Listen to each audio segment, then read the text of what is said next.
एक बड़ी प्यारी घटना है। जब मीरा वृंदावन के सबसे प्रतिष्ठित मंदिर में पहुंची तो उसे दरवाजे पर रोकने की कोशिश की गई, क्योंकि उस मंदिर में स्त्रियों का प्रवेश निषिद्ध था। क्योंकि उस मंदिर का जो महंत था वह स्त्रियां नहीं देखता था। वह कहता था ब्रह्मचारी को स्त्री नहीं देखनी चाहिए, तो वह स्त्रियां नहीं देखता था। मीरा स्त्री थी तो रोकने की व्यवस्था की गई थी, लेकिन जो लोग रोकने द्वार पर खड़े थे किंग तरव्य विमूढ़ हो गए।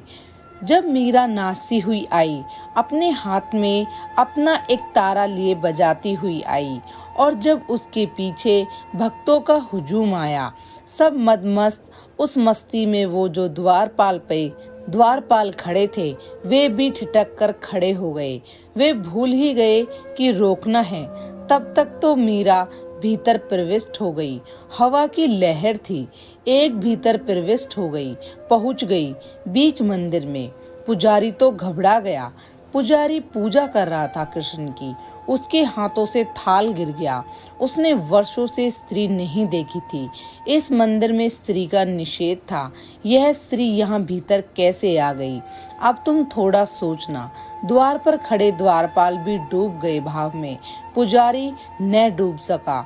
नहीं, पुजारी इस जगत में सबसे ज्यादा अंधे लोग हैं और पंडितों से ज्यादा जड़ बुद्धि खोजने कठिन है।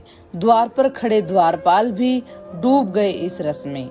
ये जो मदमाती, ये जो अलमस्त मीरा आई, ये जो लहर आई, इसमें वो भी भूल गए, क्षण भर को भूल गए कि हमारा काम क्या है।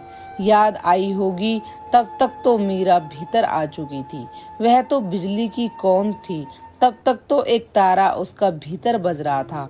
भीड़ भीतर चली गई थी। जब तक उन्हें होश आया तब तक तो बात चूक गई थी, लेकिन पंडित नहीं डूबा। कृष्ण के सामने मीरा आकर नाच रही है, लेकिन पंडित नहीं डूबा। उसने कहा, हे औरत, तुझे समझ है कि इस मंदिर में स्त्री का निषेध है? मीरा ने सुना। मीरा ने कहा, मैं तो सोचती थी कि कृष्ण के अतिरिक्त और कोई पुरुष है नहीं। तो तुम भी पुरुष हो। मैं तो कृष्ण को ही बस पुरुष मानती हूँ, और तो सारा जगत उनकी गोपी हैं। उनके ही साथ रास चल रहा है। तो तुम भी पुरुष हो। मैंने सोचा नहीं था कि दो पुरुष हैं। तो तुम प्रतियोगी हो। वह तो घबरा गया। पंडित तो समझा नहीं कि अब क्या उत्तर दे। पंडितों के पास बंधे हुए प्रश्नों के उत्तर होते हैं, लेकिन यह प्रश्न तो कभी इस तरह उठा ही नहीं था। किसी ने पूछा ही नहीं था। ये तो कभी किसी ने मीरा के पहले कहा ही नहीं था कि दूसरा भी कोई पुरुष है। ये तो हमने सुना ही नहीं। तुम भी बड़ी अजीब बात कर रहे हो। तुमको यह वहम कहाँ से हो गया? एक कृष्ण ही पुरुष है, बाकी तो सब उसकी प्रेयसियां हैं। लेकिन अड़चने शुरू हो गई। इस घटना के बाद मीरा को वृंदावन में नहीं टिकने दिया गया। संतों के साथ हमने सदा दुर्व्यवहार किया है। मर जाने पर हम पूछते हैं, जीवित हम दुर्व्यवहार करते हैं। मीरा को वृंदावन भी छोड़ देना पड़ेगा। फिर वह द्वारिका चली गई।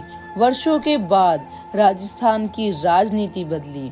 राजा बदला। राणा सांगा का सबसे छोटा बेटा राजा उदय सिंह मेवाड़ की गद्दी पर बैठा।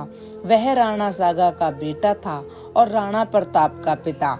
उदय सिंह को बड़ा भाव था मीरा के प्रति।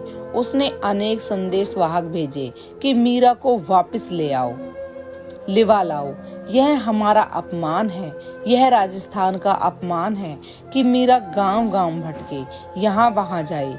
यह लाछन हम पर सदा रहेगा। उसे लिवा लाओ, वह वापस लौट आए। हम भूल चूकों के लिए क्षमा चाहते हैं।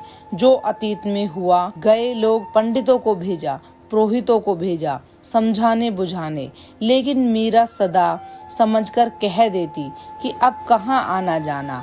अब इस प्राण प्यारे के मंदिर को छोड़कर कहाँ जाए? वह रण छोड़ दास जी के मंदिर में द्वारिका में मस्त थी।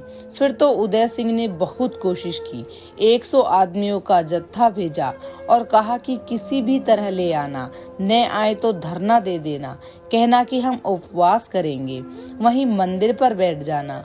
और उन्होंने धरना दे दिया। उन्होंने कहा कि चलना ही होगा, नहीं तो हम यहीं मर जाएंगे। तो मीरा ने कहा, फिर ऐसा है चलना ही होगा तो मैं जाकर अपने प्यारे को पूछ लूं, उनकी बिना आज्ञा के तो न जा सकूंगी, तो रणछोड़दास जी को पूछ लूं। वह भीतर गई और कथा बड़ी प्यारी है और बड़ी अद्भुत और बड़ी बहुमूल्य। वह भीतर गई और कहते हैं फिर बाहर नहीं लौटी, कृष्ण की मूर्ति में समा गई। यह भी ऐतिहासिक तो नहीं हो सकती बात, लेकिन होनी चाहिए, क्योंकि अगर मीरा कृष्ण की मूर्ति में न समा सके तो फिर कौन समाएगा, और कृष्ण को अपने में इतना समाएगा। कृष्ण इतना भी न करेंगे कि उसे अपने में समा ले, तब तो फिर भक्ति का सारा गणित ही टूट जाएगा, फिर तो भक्त का भरोसा ही टूट जाएगा। मीरा ने कृष्ण को इतना अपने में समाया, अब कुछ कृष्ण का भी दायित्व है। वह आखिरी घड़ी आ गई है महासमाधि की।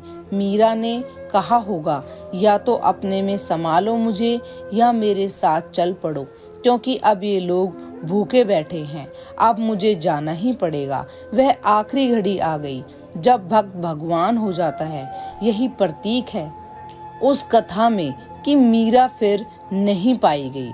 मीरा कृष्ण की मूर्ति में समा गई। अंततः भक्त भगवान में समा ही जाता है।